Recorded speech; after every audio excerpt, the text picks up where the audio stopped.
Hello, good morning. आज हम क्या देखने वाले हो तो आपको पता ही है क्या देखने वाले हैं हम। Chapter number 5 part 2। Chapter number 5 का नाम क्या है? फूल। सबको याद रह गया है वो भाई। Nice primary school unit of the Gyan Manjari Vidyapeeth, standard 5 subject Hindi, chapter number 5 फूल और उसका पार्ट 2। तो देखेंगे आज हम उसमें क्या आने वाला है ना। तो देखते हैं हम उसमें क्या आता है आज।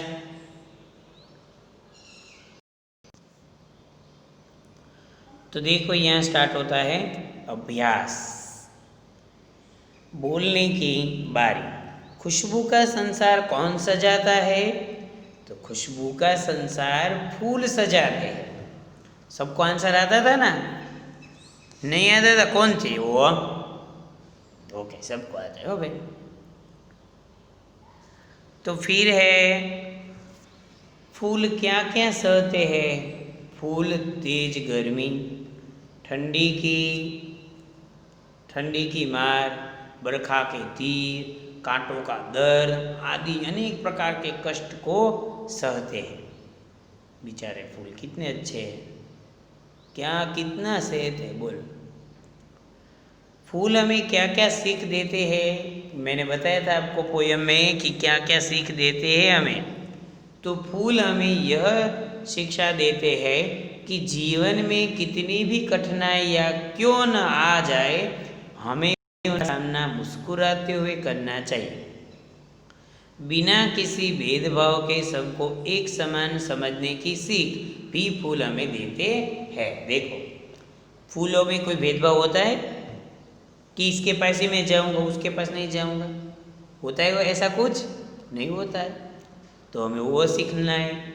दूसरा है कि कितनी भी कठिनाइयाँ आ जाए, हमें पीछे हटना नहीं है और उसका सामना करना है। तो ये 3 क्वेश्चन हमें ये बताते कि खुशबू का संसार कौन सजाते? तो फूल। फूल क्या क्या सहते? फूल तेज गर्मी, ठंडी मार, बरखा के तीर, कांटों का दर्द आदि अनेक प्रकार के कष्ट को सहते हैं। आपको याद रहे इसलिए बोल देता हूँ कि फूल तेज गर्मी, ठंडी की मार, बरखा के तीर। ये बरखा शब्द याद नहीं रहता तो बारिश के तीर ऐसा भी कर सकते हो, तो इजी रहेगा ना। फूल हमें क्या सीख देते हैं? तो फूल हमें यह शिक्षा देते हैं कि जीवन में कितनी भी कठिनाइयाँ क्यों न आ जाए, हमें उनका सामना मुस्कुराते हुए करना चाहिए, बिना किसी भेदभाव के सबको एक समान समझने की शिक्षा यानी कि सीख भी हमें फूल देते हैं। अभी लिखने की बारी देखते हैं। पौधे कहाँ से निकलते हैं? एकदम इजी क्वेश्चन। पौधे धरती से निकलते हैं। कड़ी धूप में शरीर कैसा हो जाता है? कड़ी धूप को हमारा शरीर सहन नहीं कर पाता, जिस कारण शरीर झुलस जाता है। कैसा हो जाता है? झुलस जाता है। झरते हुए फूल क्या कहते हैं? लास्ट लाइन थी ना, झरते हुए फूल यह कहते हैं कि वे जीवन भर दूसरों में खुशियाँ बांटते रहे हैं, दूसरों के चेहरे पर मुस्कुराहट लाते हैं। अपने अंतिम समय में वे मानव से निवेदन करते हैं कि वे अपनी अंजलि में उन्हें उठा लें, वहीं जमीन पर न पड़ा रहने दें। वो यह बताते हैं। यदि पेड़ पौधे पर फूल न खिलते तो धरती कैसी लगती? अभी हम देखते तो कैसे मस्त लगते हैं, फूल से भरी धरती नहीं होती तो। यदि पेड़ पौधे पर फूल न खिलते तो धरती वीरान और बंजर लगती। रण प्रदेश होता है ना, मरुस्थल कहते हैं उसको। जितनी खूबसूरत यह धरती इन पेड़ पौधों के कारण दिखाई देती है, उतनी खूबसूरत न होती। वो तो बात साफ है। रण प्रदेश में कैसे होता, आप दूर दूर तक देखो, पेड़ भी नहीं दिखते, पौधे भी नहीं, कुछ नहीं, फूल भी नहीं दिखते, तो वहाँ में ज़्यादा देर तक रुकना पसंद है? नहीं पसंद है। तो इसका मतलब है कि पेड़ पौधे के कारण ही हमें खूबसूरत धरती दिखाई देती है। तो ये आवश्यक है कि पेड़ पौधों पे तो फूल होने ही चाहिए, वरना धरती पे कुछ अच्छा नहीं लगता।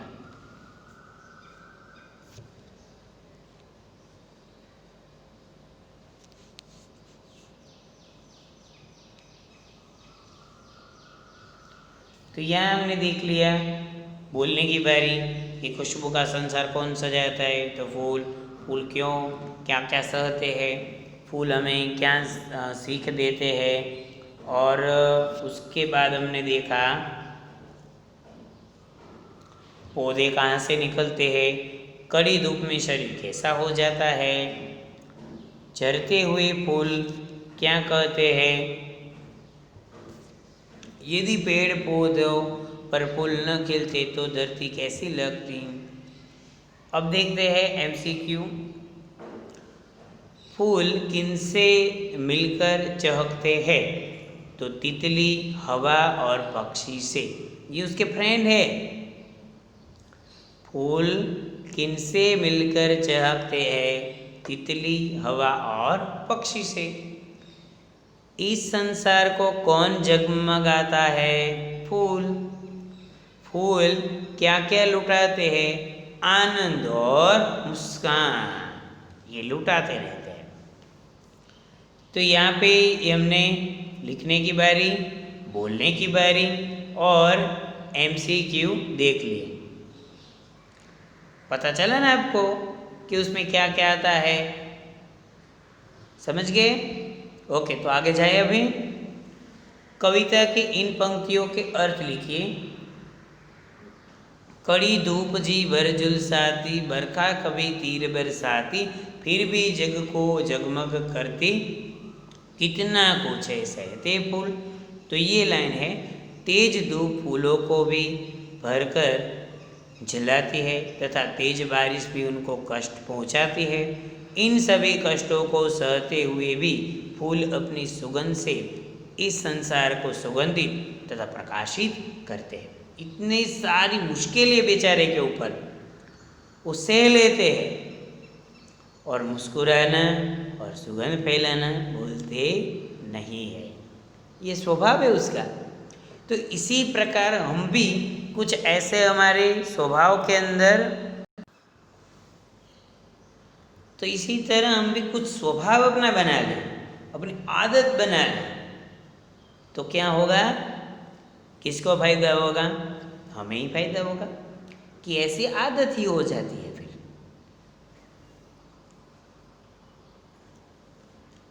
जीवन भर आनंद लुटाते, मुस्कानों के छंद लुटाते, हमें उठा लो अंजोरी में झरते यह कह कर फूल। फूल अपना पूरा जीवन दूसरों के चेहरे पर आनंद और मुस्कान में लुटाते हैं। जब फूल अपने अंतिम चरण पर पहुँचते हैं, अर्थात जब वे झड़ने लगते हैं, तब वे मानव से निवेदन करते हैं कि वे उन्हें अपने हाथों उठा ले, वही जमीन पर न पड़ा रहने दे। भाषा संसार है यहाँ पे, तो निम्नलिखित शब्दों के विलोम शब्द लिखने हैं। तो धरती तो आकाश, समान तो असमान, फूल तो कांटा, आनंद तो पीड़ा, दुख भी चलता है, धूप तो छाँव और जीवन तो मरण, ये तो सबको पता ही। रात तो दिन, ये ऐसा ही है, वो मेरे को भूल गए नहीं ना। अभी धरती तो आकाश, ये सामने तो लिखा है, फिर भी भूल गए।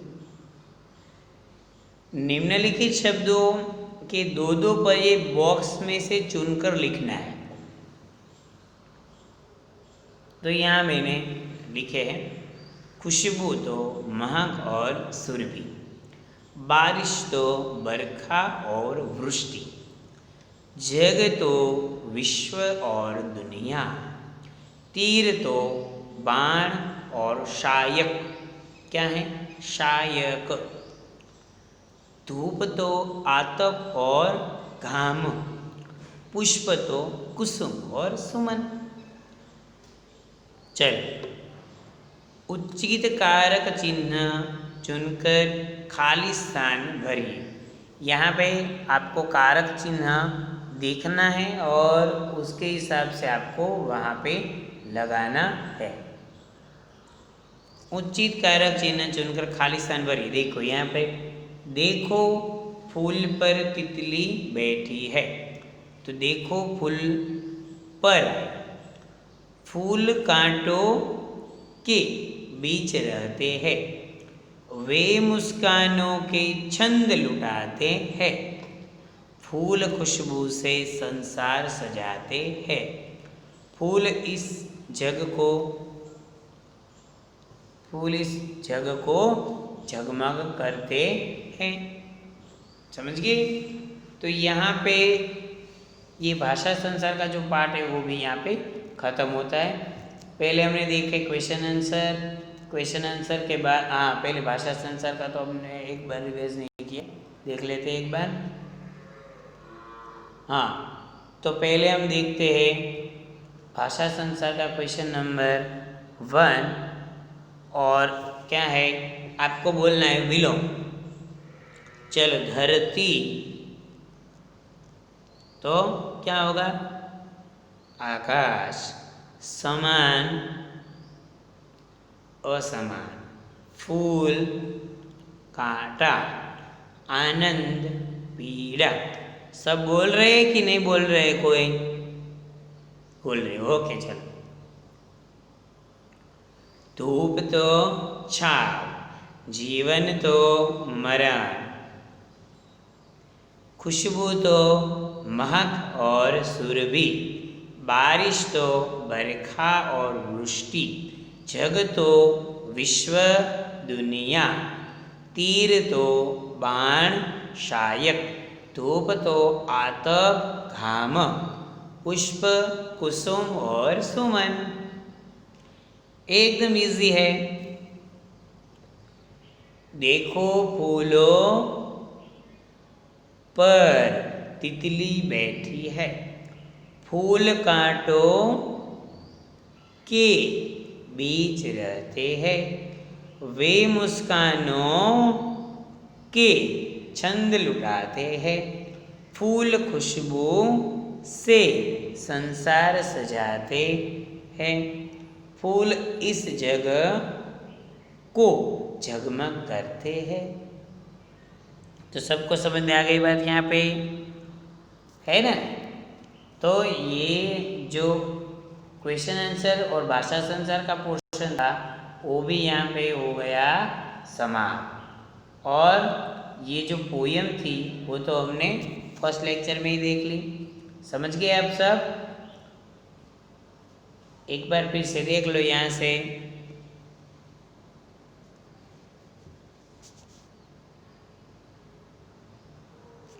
मेरे साथ साथ बोलते जाओ।